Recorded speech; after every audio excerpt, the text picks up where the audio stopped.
Okay, so if you like stop right now and just look outside, what's the plant you see the most? I bet it's grass. Hmm. And, you might think it's kind of boring, maybe annoying, especially if you're mowing it every weekend. Right. But let's face it, we're kind of obsessed with it. Oh, it's way beyond just obsession. This is huge resource-heavy thing we do. Yeah. I mean, our sources show in the U.S. alone something like a third of all residential water. A third? Seriously? Yeah, that's 9 billion gallons Really? every single Sure. day, just for lawns. Wow, that's hard to even picture. It is. It's more water than, say, a whole city like Los Angeles uses daily for everything. Yeah. People, industry, everything. Okay, so maybe the perfect lawn is a bit Yeah. much, but the actual plant family, its history, ecology, even how it shaped us, that's totally different. Exactly. So today we're doing a deep dive into the Poaceae family grasses. We're looking at why they aren't just, another plant group, but maybe the most critical plant family in human history. Yeah, our goal today is really to get past that image of the manicured lawn. We want to synthesize the whole incredible story of grass, its role in our food, its surprising ecological clout, and the evolutionary part it played in shaping your ancestors. Basically giving you the brain you're using right now. Yeah. You're going to realize you pretty much owe your existence to this plant. Seriously. Okay, let's start with the basics then. Feeding, 7 billion people? Grass is fundamental there. Absolutely fundamental. We think of dinner staples, maybe potatoes, maybe beans in some cultures. But really, overwhelmingly, humanity runs on grasses. That's right. We're talking wheat, corn, rice, barley, oats, rye. I mean, the list just goes on. Global essentials. And the numbers really tell the story. Yeah. Just looking at calories, right? Rice and wheat alone, they give the planet about 40% of its daily dietary energy. 40%. Just 2 species. Just 2. Yep. And then you add corn, another grass, and you're easily over 45% of global calories from just 3 species in this one family. Okay, so almost half the world's fuel comes from the Poaceae family. That's huge.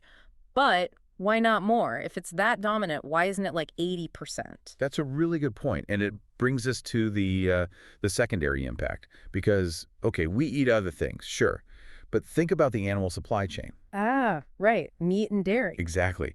Cattle, sheep, poultry, what do they eat? Mostly grasses, hay, silage, grains like corn. Mm-hmm. It's all essential for modern farming. So directly or indirectly, grass is the foundation for almost all the food we produce globally. Okay, got it. So it's not just what we eat, but what our food eats too. Precisely. And beyond the dinner plate, they just dominate the land itself. The sources point out grasses cover something like 25% of the Earth's total land surface. A quarter of the globe covered in grass. A quarter of the... And it's not just about taking up space. There's this massive ecological benefit, too, which brings up something really surprising, their efficiency. Yeah, I saw that. The oxygen thing. When you think oxygen, carbon filtering, you think forests, right? Oh. Big trees. Everyone does. Yeah. But the source material had this efficiency comparison. I was shocked. Is that really true that grass can be like more efficient than trees in some ways? How does that even work? It is absolutely true. And the how has to do with density and turnover. Grass grows incredibly fast, right? So it packs way more leaf surface area, meaning more chlorophyll, into a smaller space compared to like a tree trunk and branches. Okay. So take a patch of dense grass, maybe the size of a basketball court. It produces enough oxygen for about 8 people. Wow.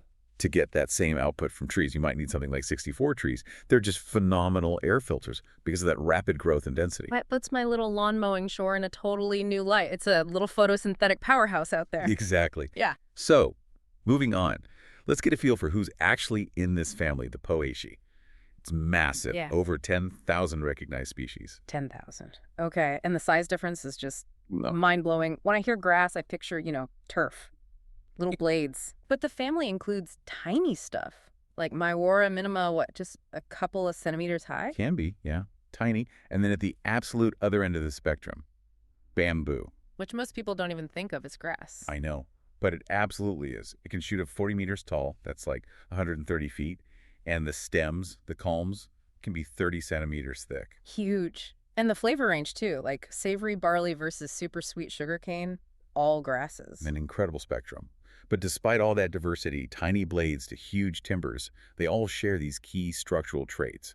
That's what makes them grasses. And that shared architecture must give them some kind of advantage, right? Structurally. Oh, absolutely. The structure is key to their survival. So unlike plants with a big taproot, like a carrot or an oak tree. Right, going straight down. Yeah.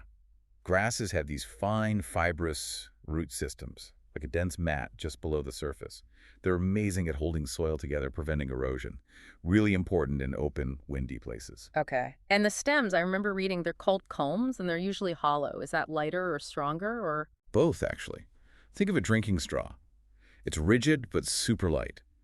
That hollow, cylindrical culm gives strength without adding much weight. Makes sense. And they have these solid bumps, called nodes, where the leaves attach. That reinforces it.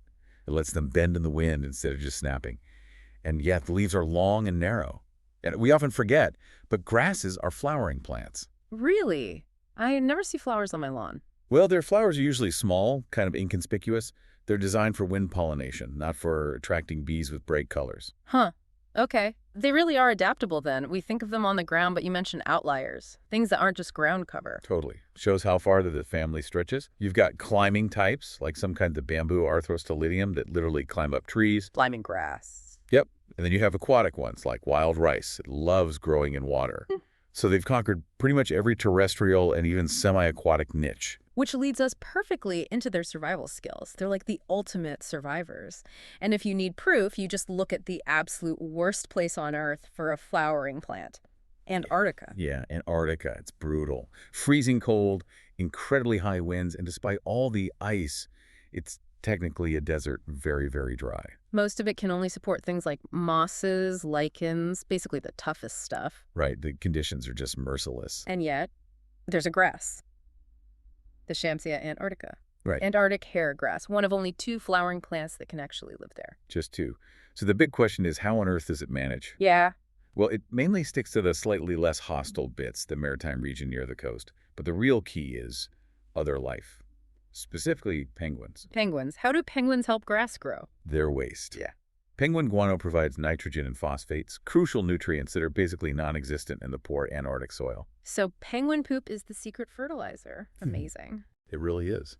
And the birds probably help spread the seeds around, too. This grass can just handle anything nature throws at it down there. Extreme frost, drought, even being trampled or grazed, and fire. The fire's less common there. Okay, so back to that grass architecture. How does the root system specifically help them survive drought and fire where other plants just die? It's all about what's hidden. The secret weapon is that most of the plant, the bulk of its biomass, including that big fibrous root system and, crucially, the growing points, the buds or meristems, it's all safely underground. Out of sight, out of danger? Pretty much. So in a drought, those roots are great at tapping into deeper water that surface plants can't reach. And fire.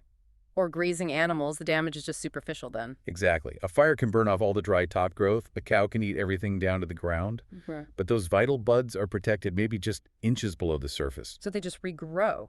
Super quickly. Within days, new culms, new leaves start shooting up. The whole plant is basically engineered for rapid recovery. That's why grasslands bounce back so well after disturbances. And if things get really bad, too hot, too cold, too dry for too long. They just wait it out. They go dormant, turn brown, dry up, look dead. But they're just conserving resources, waiting for better conditions to return. And boom, back to green. True resilience. Okay, this brings us to the part that totally flips our own history on its head. For ages, scientists, paleobotanists thought grasses were relatively new on the scene, like maybe only 50 million years old. Yeah, that was the thinking for a long time, which, if true, meant dinosaurs like T-Rex never munched on grass. No lawns in the Jurassic. Right. But that whole timeline got thrown out, didn't it? There was a discovery in 2005. A massive discovery.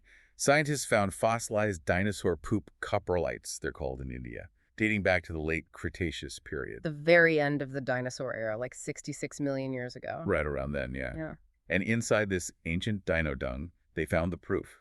Tiny fossilized silica structures from plants called phytoliths. And they were from grass. Definitely grass phytoliths, and not just one type, several different species of grass. Wow. So the dinosaurs were eating grass. They were.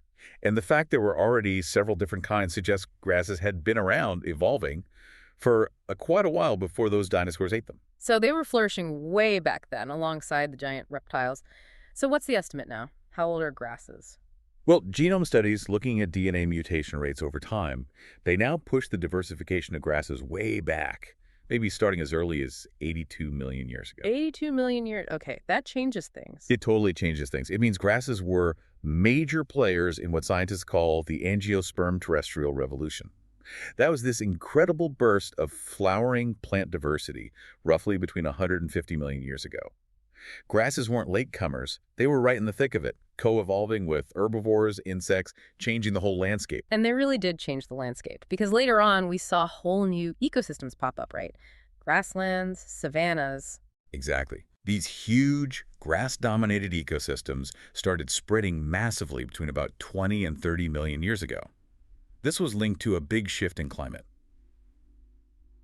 Things got cooler and drier globally during the Oligocene epoch. So less rainfall, cooler temperatures, bad for forests, maybe? Bad for tropical forests, yeah. They started to retreat. And into that space moved these new types of grasses, the ones adapted to cooler, drier conditions. And this right here is the ultimate connection. This is the so what for everyone listening. Okay. The rise of these vast open grasslands fundamentally drove the evolution of our own lineage, our ancestors. This is where grass becomes our story, human history. Absolutely. So when our earliest hominin ancestors split off from the chimps maybe 6 or 7 million years ago, the environment in East Africa was changing dramatically, from dense woodlands to these spreading grasslands and savannas. A whole new world for them. Less forest, more open space. And a much more challenging, dangerous world. It basically forced our ancestors out of the trees. Right. They'd move across these open areas. And that pressure, that need for efficient travel, it directly led to the evolution of bipedalism. Walking upright, on two legs. Walking and eventually running Yeah. efficiently on two legs.